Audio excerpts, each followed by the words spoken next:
Divide by 1,60,000 और into 20,000, तो ये आ रहा है 269,375। ये करने के बाद EFGH ये आ जाएगा मेरा कॉस्ट ऑफ गुड्स सोल्ड। ठीक है, तो 21,55,000 प्लस 1,30,000 माइनस 269,375, तो ये बेटा कर देंगे तो 201,5625 ये आ गया। उसके बाद EFGHI, अब सर यहाँ से क्या करेंगे, यहाँ से करेंगे हम selling expenses, selling and distribution expenses. ये बेटा आपको दोनों लेने हैं, फिक्स और वेरिएबल दोनों। इसमें क्या बोलता है, इसमें कहता है फिक्स सेलिंग कॉस्ट 2,70,000 की है, ये आपने 270 लेनी है। और बेटा वेरिएबल सेलिंग कॉस्ट जो आपकी है, वेरिएबल सेलिंग कॉस्ट 3 रुपये पर यूनिट है, तो वो निकालोगे सेल्स के ऊपर, तो 3 इंटू 1,50,000, इसको जोड़ दोगे तो 7,20,000 की अमाउंट आ जाएगी। ये ऐड करने के बाद HIJ, ये करने के बाद हमारी जो कॉस्ट ऑफ सेल्स है वो निकल जाएगी। तो इसमें प्लस कर दो 7,20,000, तो बेटा ये 273,5625 ये कॉस्ट ऑफ सेल आ गई। अब प्रॉफिट निकाल लो, बताओ प्रॉफिट कैसे आएगा बेटा। तो प्रॉफिट के लिए क्या करना पड़ेगा, प्रॉफिट के लिए फिर A माइनस K करना पड़ेगा, A माइनस K, तो माइनस कर देंगे 30 लाख। ठीक है, तो 2,64,375 का हमारा प्रॉफिट आया, 264,375। ठीक है बेटे, तो 264,375 ये हमारा एब्जॉर्प्शन कॉस्टिंग से प्रॉफिट आ गया है। इतना नोट कर लो, फिर मैं ये हिस्सा मिटा के यहीं पर मार्जिनल कॉस्टिंग अप्रोच से प्रॉफिट निकालूंगा और फिर रिकंसिलिएशन स्टेटमेंट बनाऊंगा। इतना लिख लो मैंने।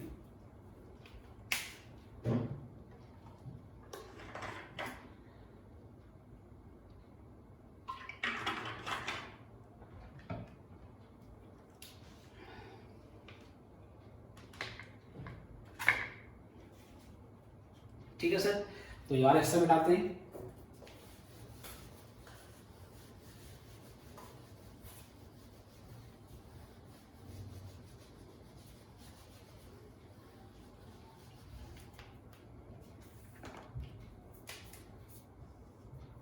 आ जाओ, फिर यहां से बनेगा हमारा इनकम स्टेटमेंट।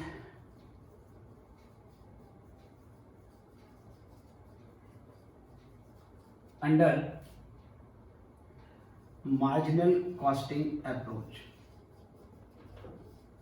तो मार्जिनल कॉस्टिंग अप्रोच के हिसाब से हम बना रहे हैं। और फॉर द ईयर एंडेड ये लिख देते हैं सर, ईयर एंड है 30/6/12। ठीक है बेटे, इस मार्कर को रख देते हैं, ये खराब हो चुका है पूरा। तो आप सॉल्व करेंगे सेम उसी तरीके से।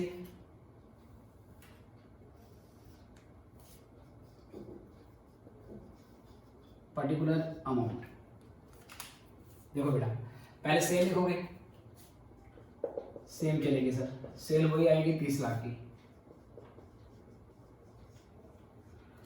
उसके बाद बी लोगे यहां से आप variable manufacturing cost, variable manufacturing cost भी सेम आएगी बेटा, 1 साल इंटू 11 स्टैंडर्ड प्लस 35,000 आपकी हायर थी, तो 17,95,000 ही आएगा, इसमें कोई डिफरेंस नहीं है। उसके बाद बेटा आपकी जो फिक्स मैन्युफैक्चरिंग कॉस्ट है वो आपको देखनी है। ठीक है सर, सी लिखेंगे यहाँ से आप फिक्स मैन्युफैक्चरिंग कॉस्ट, क्योंकि सर ये मार्जिनल कॉस्टिंग अप्रोच है, तो मार्जिनल कॉस्टिंग में हम मैन्युफैक्चरिंग कॉस्ट को नहीं लेते हैं सर, वो आपने यहाँ पे नहीं लेना है। ओके, तो ये अगर हम ध्यान से देखें तो ये नहीं आएगी अल्टीमेटली, वेरिएबल ले ली, फिक्स आपने नहीं ले ली सर, फिक्स नहीं लेंगे तो ये भी नहीं आएगा, अल्टीमेटली यहाँ से हमारी कॉस्ट ऑफ प्रोडक्शन आ जाएगी। तो यही हमारी कॉस्ट ऑफ प्रोडक्शन है, सिंगल फिगर 17,95,000 की, 17,95,000 की हमारी कॉस्ट ऑफ प्रोडक्शन आ जाती है। या मैं किसी फिगर को एक बार लिख देता हूँ, 17,95,000 की मेरी कॉस्ट ऑफ प्रोडक्शन है। उसके बाद डी सर, मैं इसमें ऐड करूँगा opening stock of finish goods. तो ओपनिंग स्टॉक सेम तरीके से निकलेगा, बट पहले ओपनिंग स्टॉक में वेरिएबल और फिक्स दोनों लिया था, बट क्योंकि सर ये क्या है, क्योंकि ये हमारे यहाँ मार्जिनल कॉस्टिंग अप्रोच है, तो इसमें सिर्फ और सिर्फ वेरिएबल कॉस्ट को लेंगे, फिक्स कॉस्ट को नहीं लेंगे। तो ये 10,000 इंटू 11, तो ये बन जाएगा 1,10,000। ठीक है सर, ये बन जाएगा हमारा 1,10,000। ये होने के बाद क्या किया जाएगा बेटा, इसमें फिर हम लेस करेंगे closing stock of finish goods. ये कैसे निकालोगे, 17,95,000 ये कॉस्ट आई है 1,60,000 यूनिट की। ठीक है सर, ये 1,60,000 की कॉस्ट है, इंटू कर देंगे 20,000 से, तो कितना आएगा बताइए।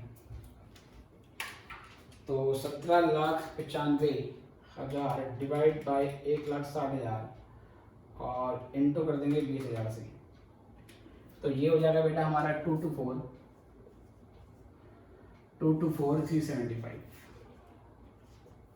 224,375। ठीक है सर, तो अल्टीमेटली बेटा ये आपको लेस कर देना है, और ये लेस करने के बाद आ जाएगा हमारा cost of goods sold, DEF।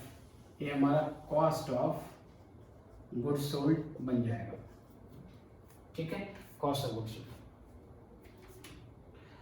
तो 17,95,000 प्लस 1,10,000 माइनस 224,375, तो ये हमारा आ रहा है 1680,625 सर। ठीक है, ये आई हमारी cost of goods sold.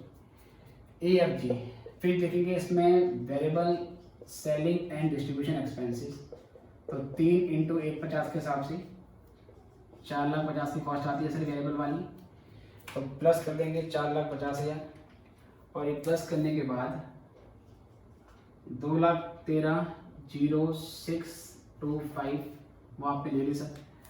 AFGH ये आ गई आपकी कॉस्ट ऑफ सेल्स।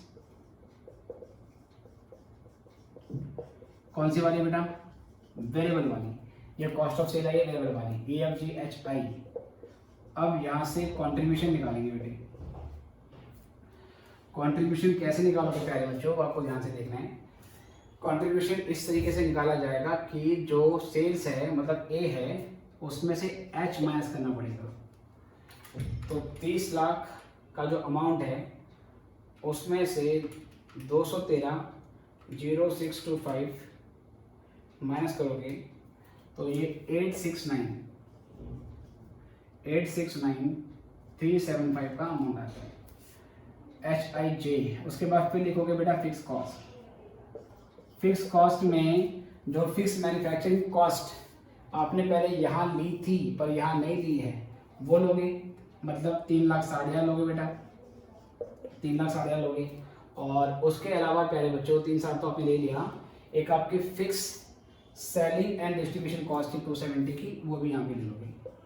तो 3,60,000 में 270 को जोड़ दो, 3,60,000 प्लस 270, तो ये हो गया है 6,30,000। ये करने के बाद HIJ करने के बाद अब यहाँ से आएगा बेटा प्रॉफिट, जो कि I माइनस J होगा।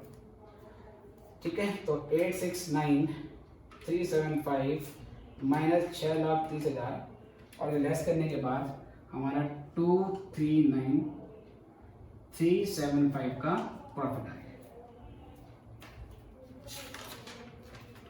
ठीक है बेटे, 239,375 का प्रॉफिट आ गया है। अब इस प्रॉफिट में और इस प्रॉफिट में जो अंतर है उसके लिए हम रिकंसिलिएशन स्टेटमेंट बनाएंगे। फटाफट से ये नोट कर लो, फिर जो रिकंसिलिएशन वाला पोर्शन है उस पर भी आ जाते हैं। देखें फटाफट।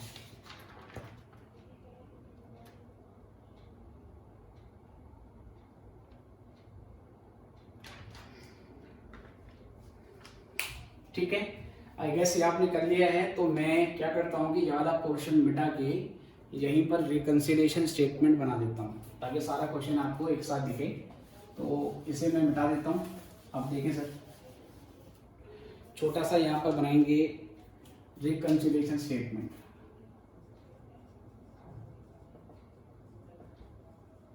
तो दोनों में से बेटा किसी एक का भी आप प्रॉफिट पकड़ लेंगे। ठीक है, अभी मैं सिंपल कर रहा हूँ उसको। आप पहले लिखोगे यहाँ पर प्रॉफिट